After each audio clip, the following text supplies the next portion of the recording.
Κύριε Πρόεδρε Σουρμελή και Ιωαννίδη, θέλω να ευχαριστήσω την Επιτροπή και προπαντός τον κύριο Πιπηλή που με κάλεσαν να δώσω την διακεκριμένη διάλεξη για αυτό το τρίτο συνέδριο θρομβοκαρδιολογίας από το Καρδιολογικό Κέντρο του Υγεία.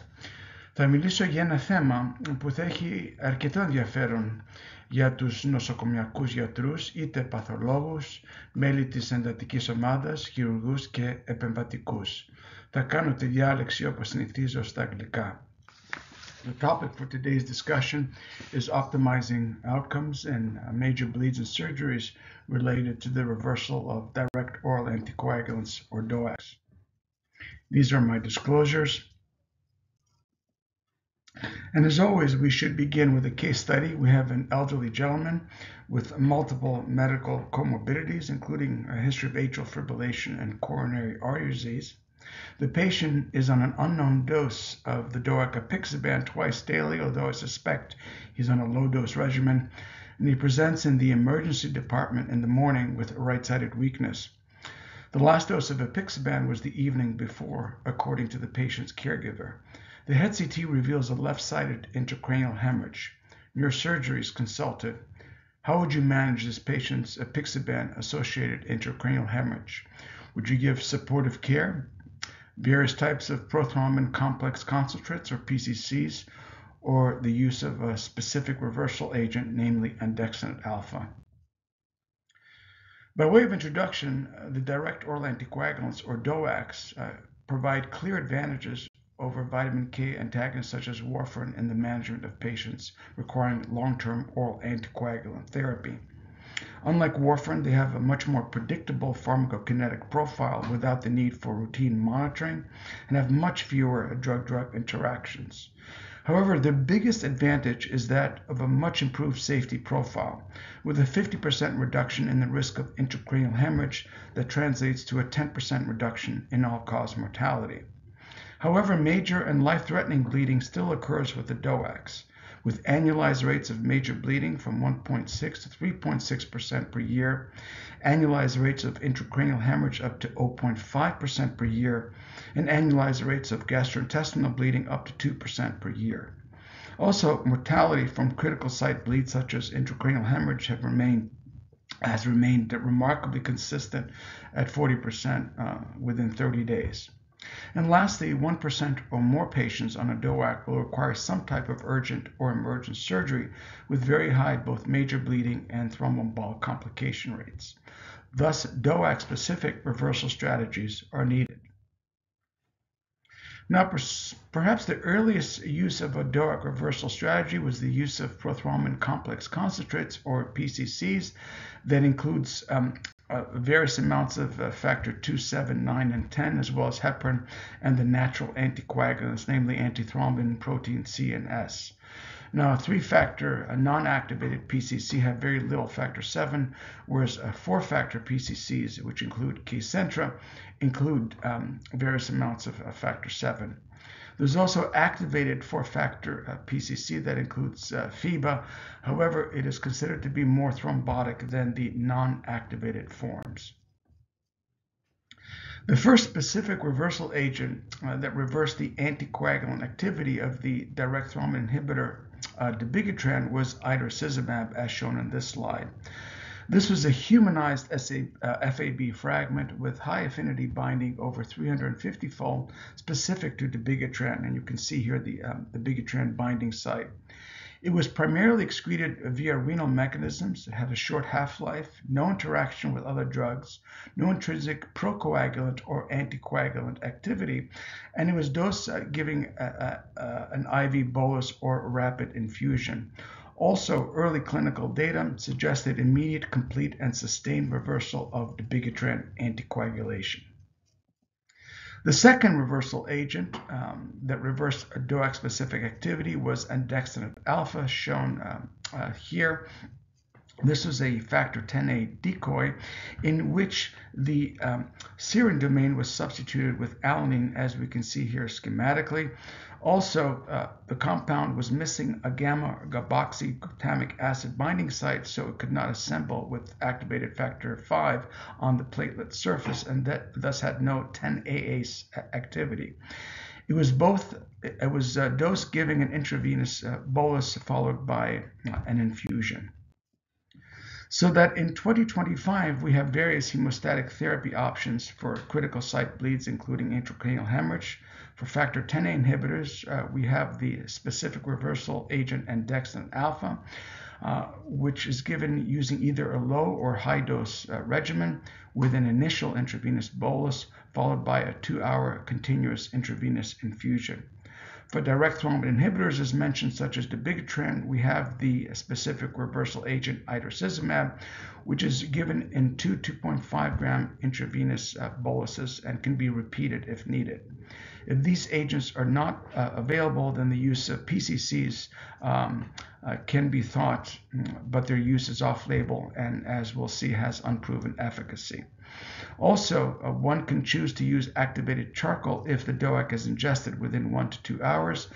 And in the case of dabigatran, it can be dialyzed if a reversal agent is not available.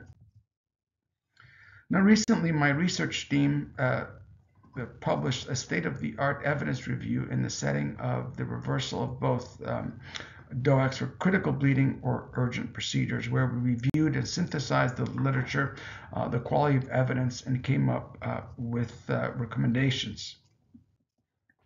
What we saw is that overall the evidence favoring prothrombin complex concentrates, or PCCs, are of rather low quality, consisting mostly of retrospective studies or small case series and cohort studies. Perhaps the largest clinical experience comes with this publication by my former colleague Sam Schulman in Canada.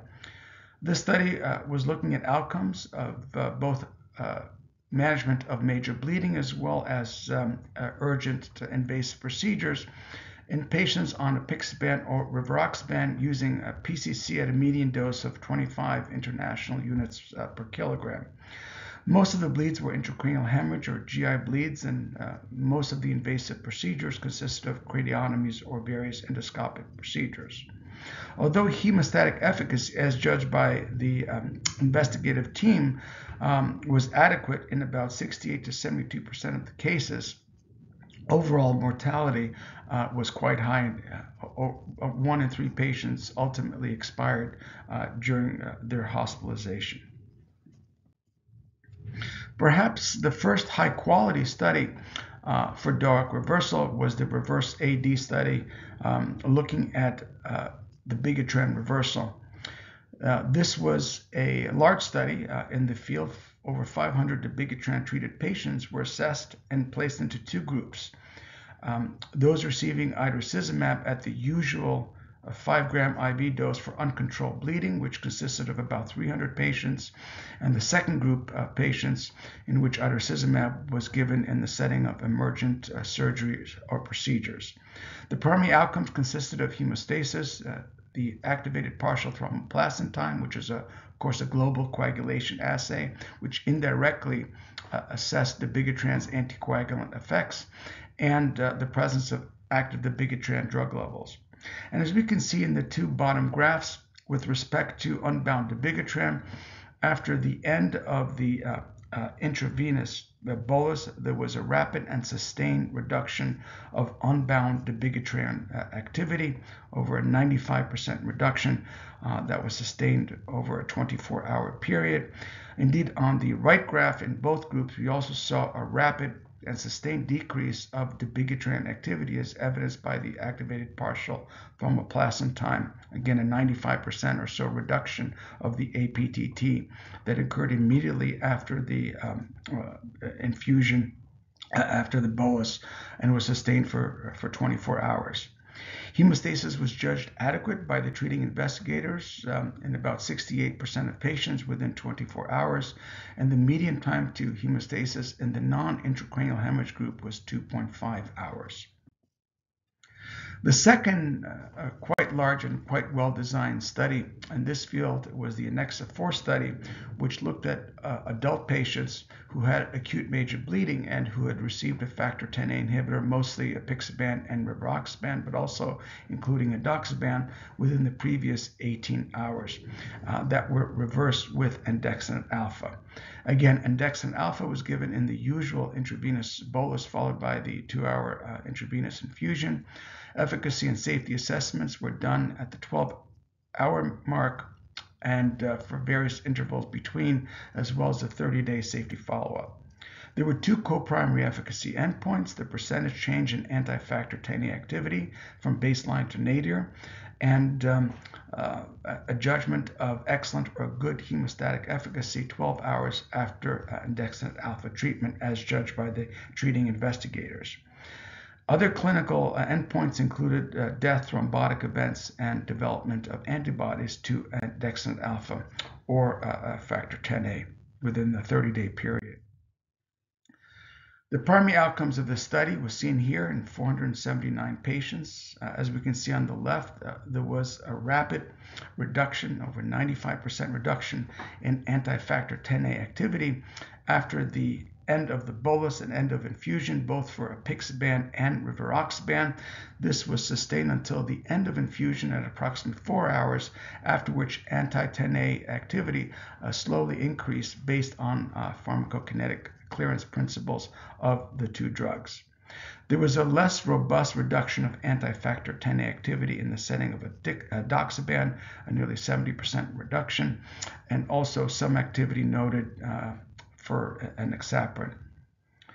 Hemostatic efficacy was judged as good or excellent in about 80% of patients, and there was no significant effect of hemostatic efficacy based on the type of factor Xa inhibitor, sex of the patient, type of bleeding, age of the patient, or the dosing of andexanet alpha, as it was dosed both using a low and high dose regimen. In terms of safety on the right, we can clearly see a prothrombotic signal, where about 10% of patients had at least one thrombotic event within 30 days, with most events being venous thromboembolic events. There was one severe infusion reaction, and importantly, no neutralizing antibodies. The death rate was about 16% overall in this population, with, as expected, a higher death rate in the setting of intracranial hemorrhage versus GI bleeding. Now, this nicely done cohort study was followed by multiple large retrospective analysis that suggested mortality advantages, in-hospital mortality advantages, when comparing administration of andexanet versus other modalities such as PCC in the setting of anti-Xa induced bleeding. As we can see here in this very large multi-center retrospective analysis from electronic health record data from 354 U.S. hospitals and more than 4,300 patients, that there appeared to be a 50% reduction in in-hospital mortality favoring andexanet versus PCCs in the setting of major bleeding, both for overall bleeds as well as intracranial bleeds and GI bleeding. Again, about a 45 to 50% reduction in mortality favoring andexanet, with, of course, lower or higher absolute baseline rates of mortality seen in intracranial hemorrhage versus GI bleeding.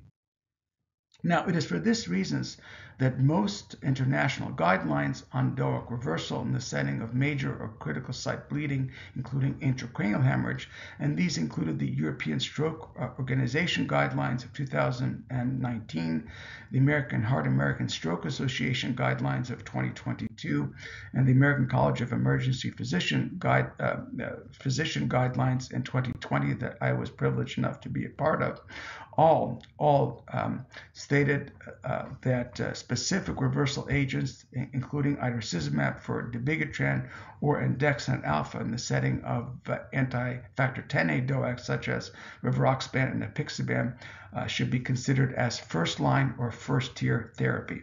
And only if these agents are not available, then one should consider a second-line or second-tier therapy, which includes non-specific reversal strategies, including PCCs. Of course, supportive care should also and always be given in this patient population. We started our andexanet protocols in January 2020. Again, one of the early health centers to have dedicated guidelines towards the use of andexanet for DOAC reversal. As we can see here, our indications for use was mostly intracranial hemorrhage, which required, again, the approval of the neurologist, neurointensivist, or neurosurgeon without any medical director approval. But for all other types of bleeds, which included intraocular hemorrhages, spinal or epidural hemorrhages, pulmonary hemorrhages, hemopericardium, aortic rupture, dissections, hemorrhages, and other closed-space hemorrhages, these hemorrhages required the approval of a medical director or designee. And as such, this represented what we call a gatekeeper concept, so that this quite expensive agent could be used willy-nilly across all types of bleeds. And lastly, again, we did not recommend the use of andexanet for certain types of bleeds, which included gastrointestinal bleeding as well as vaginal bleeding. We had some precautions with the use of andexanet, as we can see here. The use of thrombotic events were reported.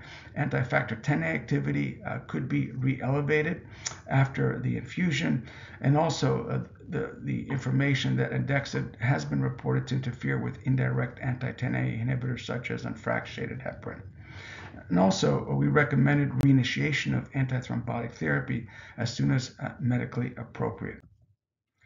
So, with respect to DOAC bleeding reversal, dear colleagues, to conclude, we see accumulating but low-quality data on the efficacy of PCCs as non-specific DOAC reversal strategies in the setting of both severe bleeding and reversal in urgent or emergent surgery. However, these agents are not approved in the setting of DOAC reversal. We see much higher quality data, including randomized controlled trial data on the efficacy using specific reversal agents, either idurcizumab for reversal of direct thrombin inhibitors such as dabigatran for both major bleeds and surgeries, or the use of andexanet alpha, which is a factor Xa decoy, for the anti-factor Xa DOACs, especially rivaroxaban and apixaban, associated with severe bleeding. However, there is no surgical reversal data as of yet. However, there's a clear signal for thromboembolic events. International guidelines on reversal of DOAC-associated severe bleeding favor specific reversal agents, namely idurcizumab and andexanet, as first-line therapy, with the use of PCCs only if these first-line agents are not available. And lastly, there are accumulating institutional protocols for best practices in DOAC-associated severe bleeding. It appears that a baseline ICH hematoma of 5 to 35% and symptom onset less than 6 hours for ICH represents the best patient profile in which one sees a great benefit of andexanet over PCC-based strategy. So this represents the sweet spot for an ideal patient. Also, an important concept of the door-to treatment time of 60 minutes or less is optimal in terms of good outcomes, especially mortality for reversal strategies. We should expect further data from the large reversal strategy, which is quite granular, and also in terms of longitudinal outcomes. And lastly, there's a new concept bantered about of the code ICH, which represents a rapid multidisciplinary task force for treating ICH in hospital, much like we treat a code stroke. And this is gaining traction in US hospitals and in other institutions. Again, putting both expertise, but importantly, the time stamp on treating intracranial hemorrhages in this setting. With this, I end my discussion. Ευχαριστώ πολύ, κυρίες και κύριοι, και θέλω να σας ενημερώσω ότι και 13 Οκτωβρίου είναι το World Thrombosis Day για όλους μας. Ξανά ευχαριστώ πολύ.